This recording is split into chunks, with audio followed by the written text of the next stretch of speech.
lewat mau gitu nampak ada besi nah deh. Tidak tak balik ke mobil nu.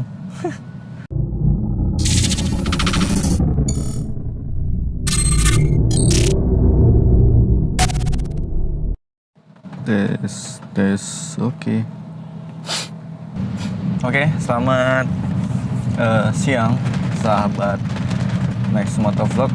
Sorry, kayaknya kameranya ini getar sekali karena mountingnya tidak terlalu kuat, jadi getar sekali kameranya. Tapi nanti belum saya lihat hasilnya. Nanti kalian saja yang tentukan bagaimana kualitas videonya. Oke, jadi kali ini saya mau bahas. Oh ya, saya minta maaf lagi karena saya tidak di atas motor.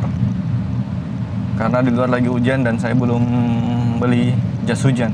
Sebenarnya itu urgent untuk musim-musim saat ini, yaitu musim hujan. Harusnya sebelum musim hujan sudah di-prepare.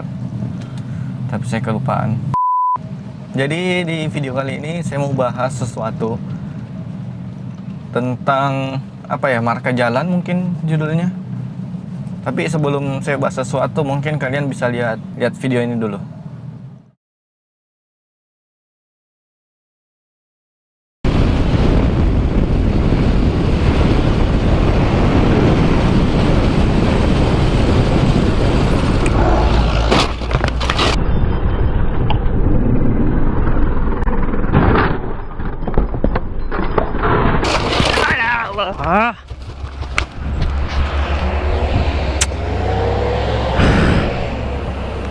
Benar-benar kayak benar-benar iyalah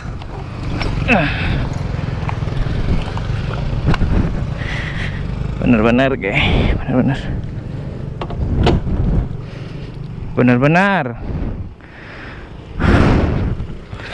benar-benar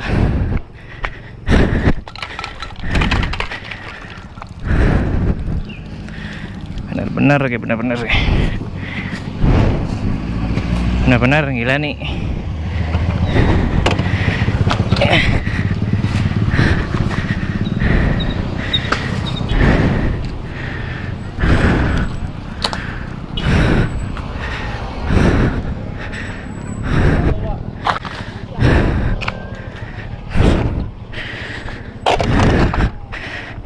Masih. Tenang. Kisah bagi. Masya Allah. Yang nikung guys, yang ini baik. Ya usahanya berak. Oke, jadi apakah kalian sudah menyimak atau sudah pernah melihat video itu sebelumnya? Nah, kali ini itu akan kita bahas, coy. Bagaimana pentingnya itu marka jalan, karena marka jalan itu sebenarnya bukan marka jalan itu kan bukan cuma hiasan, tapi semua marka jalan itu ada fungsinya. Seperti yang di video yang tadi baru kita lihat, itu kan marka jalannya lurus tuh, artinya kita tidak boleh keluar dari marka jalan atau nyalip kendaraan di depan karena marka jalannya tidak putus-putus. Kadang-kadang memang itu masyarakat kita menganggap sepele hal seperti ini, marka jalan. Jangankan marka jalan yang putus-putus atau marka jalan yang lurus, yang tersambung. Zebra cross saja kadang dianggap sepele, ya kan? Ada yang berhenti di atas zebra cross lah, ada yang melewati zebra cross lah. Padahal kan itu marka jalan dibuat untuk menjaga keselamatan kita dan orang lain, orang di sekitar kita lah.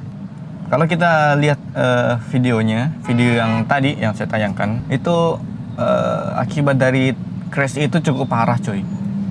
Kita bisa lihat tangkinya sampai bocor. Ini motor Tigernya, waduh.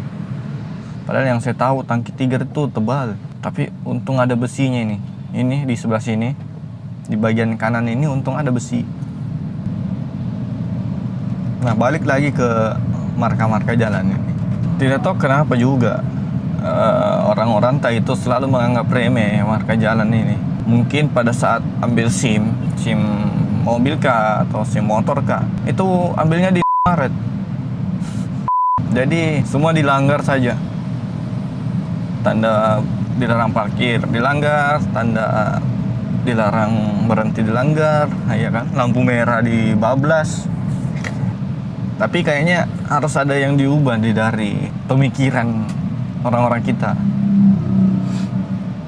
Dan juga kayaknya saya juga setuju sebenarnya kalau pengambilan SIM itu dipersulit lagi, jangan dipermudah. Kayak sekarang kan, waduh cukup mudah itu. Apalagi ada calok-caloknya, wah tambah mudah. Maksud saya begini, kalau ambil SIM-nya susah, berarti dibutuhkan memang skill berkendara, pengetahuan berkendara yang cukup baik supaya kalian bisa dapat SIM itu. Nah, jadi yang skillnya cetek-cetek atau pengetahuannya cetek-cetek, jangan dulu dikasih SIM deh. Nanti kejadian kayak di video itu tadi.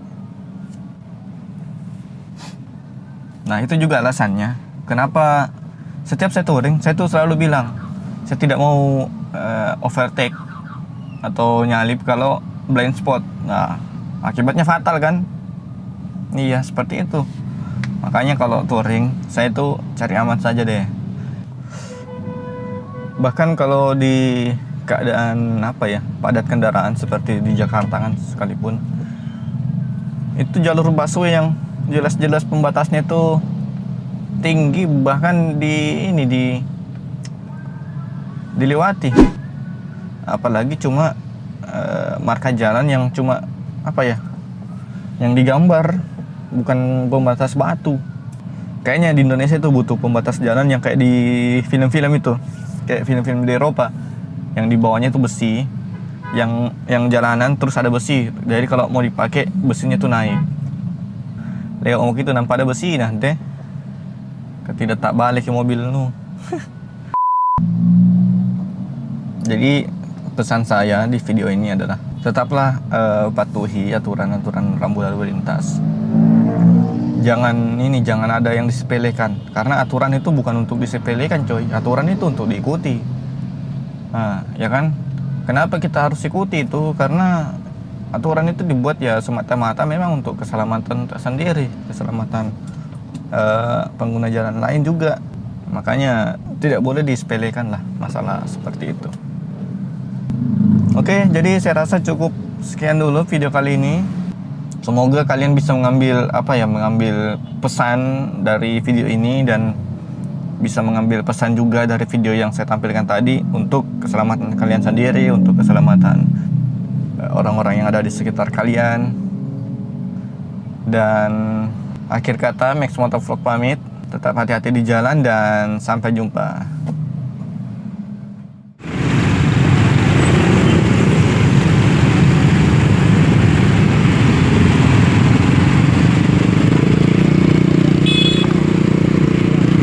Berat kan itu.